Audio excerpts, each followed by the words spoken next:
Soyez les bienvenus, chers téléspectateurs, dans l'interview d'Africa 24. Nous recevons Abdoulaye Djane, qui est directeur exécutif chargé des relations avec les gouvernements et les institutions en Afrique de la Fondation Mo Ibrahim. Soyez le bienvenu, Monsieur Djane. Merci.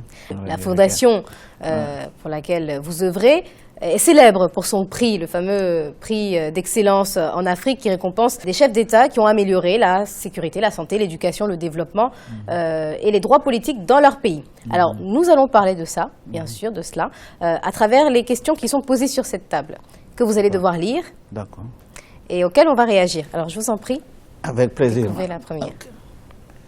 Le prix Mo Ibrahim, est-ce que c'est un mythe ou une réalité? Est-ce un mythe ou une réalité, ce prix Mo Ibrahim?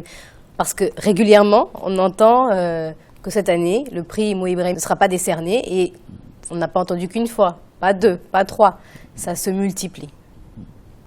Non, c'est une réalité, on ne peut pas s'en douter. On a créé ce prix-là depuis 2006. Et depuis, on a donné à 3 présidents. On a donné à Joachim Chissano de Mozambique.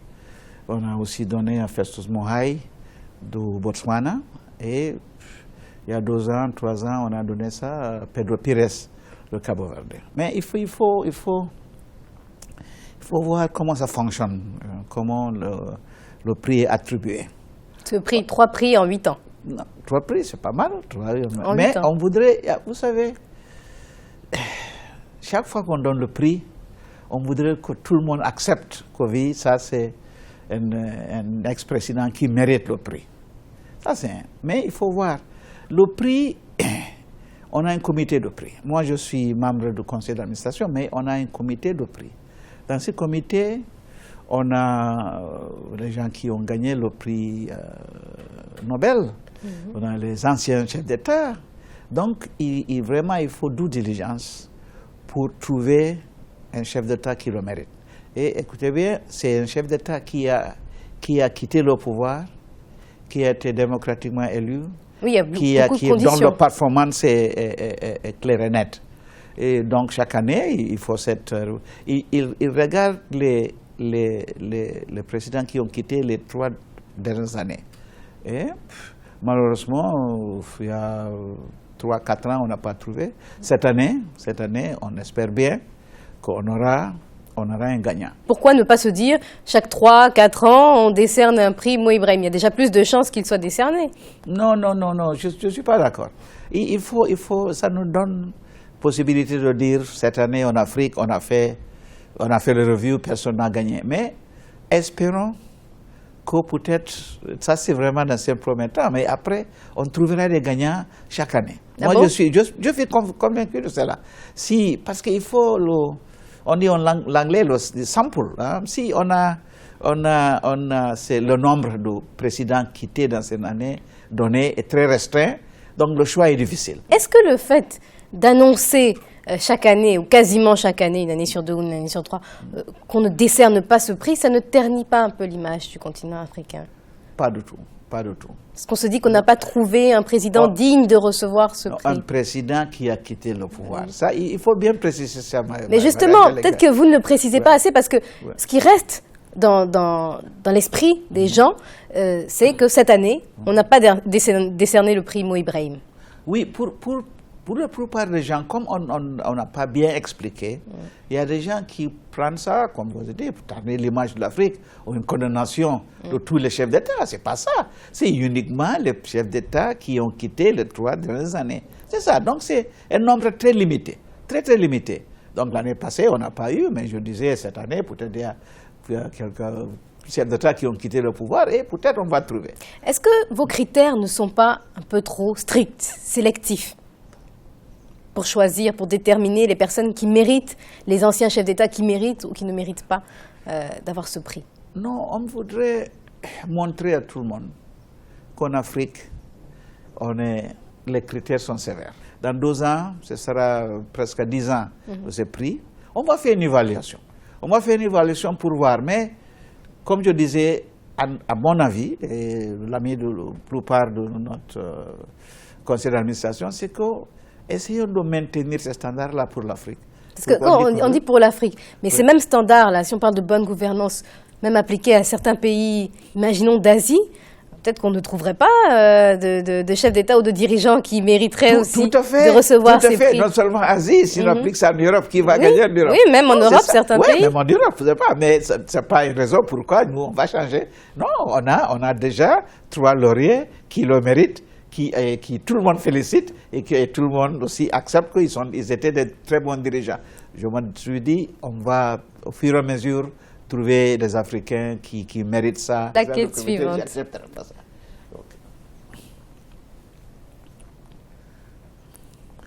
L'indice annuel 2014 sur la gouvernance en Afrique. Cet indice, ce rapport, met en lumière certains pays.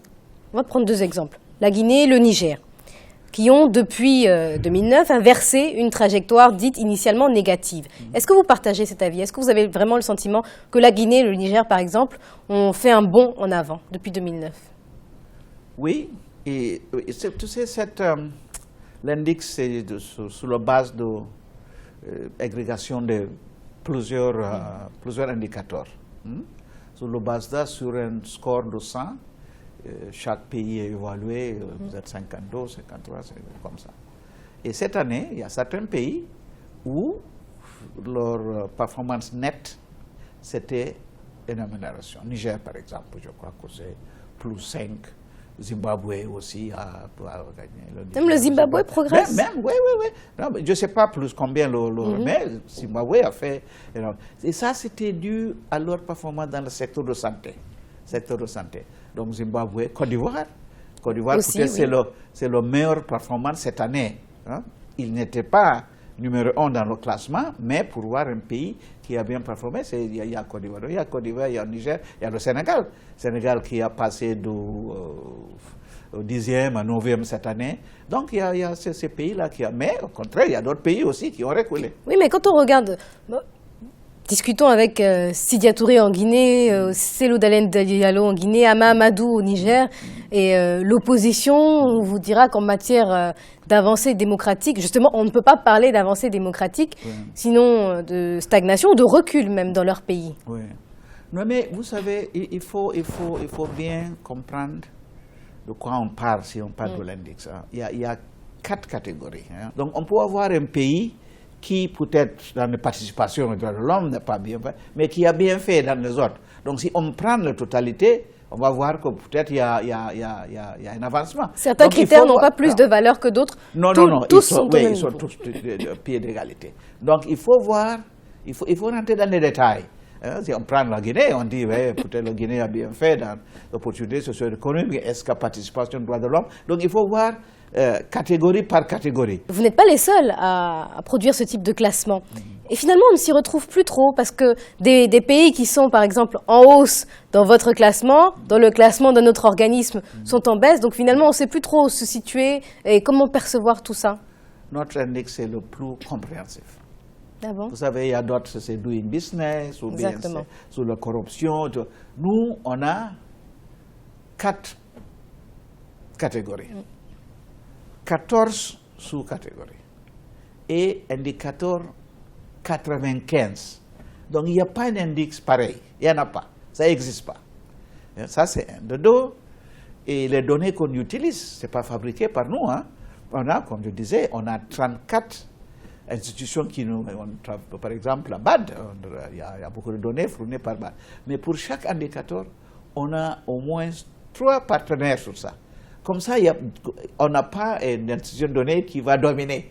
Hein? Donc, c'est crédible, c'est compréhensif, et c'est la totalité qui couvre tous les biens et services dont un gouvernement doit fournir à ses citoyens.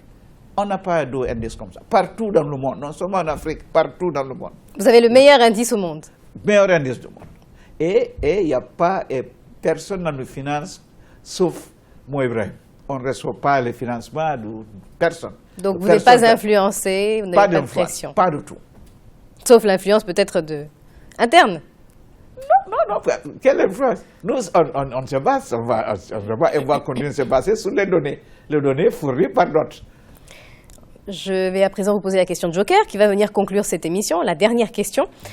Alors, quels sont selon vous, dites-nous, les présidents qui sont amenés à recevoir le prix Mo Ibrahim dans les années à venir? On est en 2014, pensons à 2015. Madame Angélique, je refuse de répondre à cette question. Vous refusez de répondre? Je refuse de répondre parce que, premièrement, moi, je ne suis pas membre du comité. Ça, c'est un. De deux, je ne voudrais pas donner un avis qui aura un impact sur les délibérations du comité. Je laisse ça au comité de voir, mais l'espoir que j'ai, le souhait. Mais vous nous avez dit auparavant que ce comité n'était pas influençable. Non. Donc, l'une de vos déclarations... Mais je suis membre du conseil d'administration. Ce n'est pas à moi de maintenant d'indiquer possibilité. Mais vous nous avez dit plutôt que vous observiez un certain nombre de chefs d'État et que vous pensez, vous aviez l'air convaincu que l'année prochaine ou celle d'après, il y aurait un lauréat. Alors, vous pouvez nous dire, par exemple, sans nous dire quel sera celui qui sera choisi, puisque vous ne le savez pas, quels sont ceux que vous surveillez de près? Attendons. Attendons l'année prochaine, on verra. Parce que cette année, on n'a pas encore fait l'annonce. Je dis que le leadership en Afrique est en train de s'améliorer. Espérons bien que ça va continuer dans ces voies. Où est-ce qu'il s'améliore en particulier? Vous êtes difficile, dur. Abdoulaye Diané, je vais vous remercier parce que vous n'allez pas nous donner de réponse avant février, donc nous attendrons patiemment le mois de février pour savoir quels sont ceux qui ont retenu votre attention. Je rappelle que vous êtes directeur exécutif chargé des relations avec les gouvernements et les institutions en Afrique de la Fondation Mo Ibrahim. Merci. Merci Madame Diané, merci, c'est un plaisir. Et merci à vous, chers téléspectateurs. C'était l'interview d'Africa 24. À bientôt.